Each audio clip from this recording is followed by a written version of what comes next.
Ce n'est pas parce que là, en fin de mandat, on court chez le pépiniériste avant l'inauguration d'un certain nombre de projets pour pouvoir en urgence y rajouter quelques arbres que ça fait une politique écologique systémique. Bonjour à toutes et à tous, vous regardez le Pépère News, l'instant pépère-tinant, un invité qui parle franchement. Aujourd'hui, deux invités, Stéphane Bally, bonjour. Bonjour. Vous êtes tête de liste Europe Écologie Les Verts ici pour les municipales, les élections municipales à Lille. Vous êtes accompagné de Stéphanie Bocquet, bonjour. Vous êtes donc deuxième sur la liste. Vous travaillez plus ou moins ensemble. Vous pouvez peut-être nous expliquer cette démarche. C'est une démarche collective dont je suis le capitaine d'équipe et d'une équipe qui d'ailleurs est plurielle. Elle est composée de nombre de militants d'Europe Écologie Les Verts, mais de Génération Écologie, de Génération.S, de Volt, de Diem 25 et de nombreux militants et sympathisants qui rejoignent et qui se retrouvent dans la dynamique qu'on porte.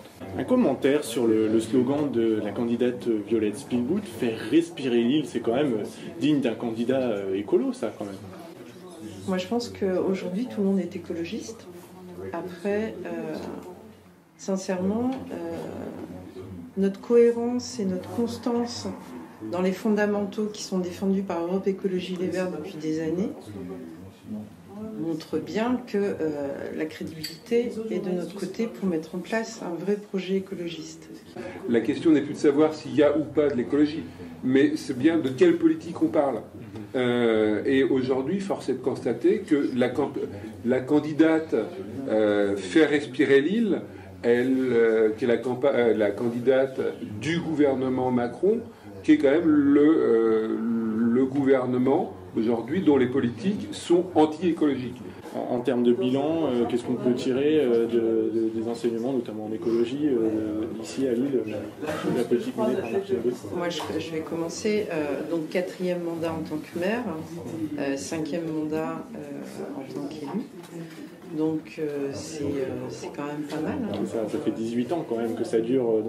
Et donc la conversion écologique de Martine Aubry, voilà, elle est au stade embryonnaire et personne n'est dupe. On sait que le maire actuel a eu une révélation au niveau de la conversion écolo, notamment avec les pétition, l'île étouffe, parce qu'on a eu quand même beaucoup de jours de pollution l'année dernière.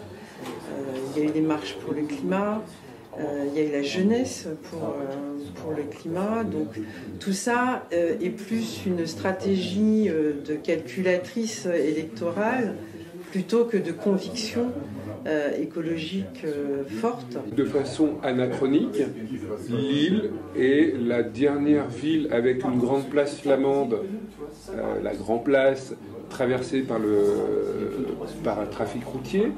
On construit l'Illenium, et il y a le projet de Saint-Sauveur. Donc on voit que pour vous il y a contresens. Il y a un certain contresens et manque de cohérence. Ce n'est pas parce que là, en fin de mandat, on court chez le pépiniériste avant l'inauguration d'un certain nombre de projets pour pouvoir en urgence y rajouter quelques arbres que ça fait une politique écologique systémique répondant aux urgences locales. Je pense notamment à la question de la catastrophe sanitaire, qui est la qualité de l'air dégradée, et aux enjeux planétaires. Qu'est-ce que vous diriez, vous, à quelqu'un qui ne croit pas en l'écologie, qui passe par le local, parce qu'il y a urgence, parce qu'il faut aller encore plus loin, parce qu'il faut être encore plus radical? Est-ce que les enjeux sont à la hauteur de ce qui se passe aujourd'hui, même au niveau local? Alors nous, les Verts, Europe Écologie Les Verts, ça a toujours été penser global, agir local. Tous nos gestes qu'on fait aujourd'hui au niveau local auront de toute façon un impact au niveau global. Et c'est revenir aussi sur...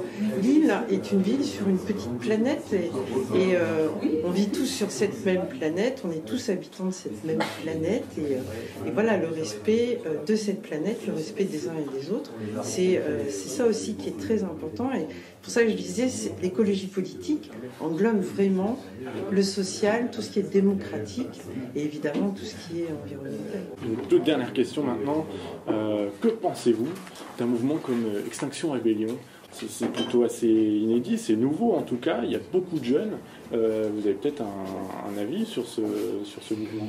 Moi je dirais que tant qu'il n'y a pas de violence dans les actions, toute expression, quelle qu'elle soit, d'où qu'elle vienne, surtout pour défendre en fait, pour alerter sur l'effondrement. Moi, on a déjà participé à une action d'Extinction Rébellion ici à Lille. Voilà, moi, ça me dérange absolument. Merci beaucoup Stéphane Mallier et Stéphanie Boquet de nous avoir reçus ici, d'avoir reçu le Paper News. Voilà, c'était l'instant politique sur Paper News. À très bientôt pour une nouvelle vidéo.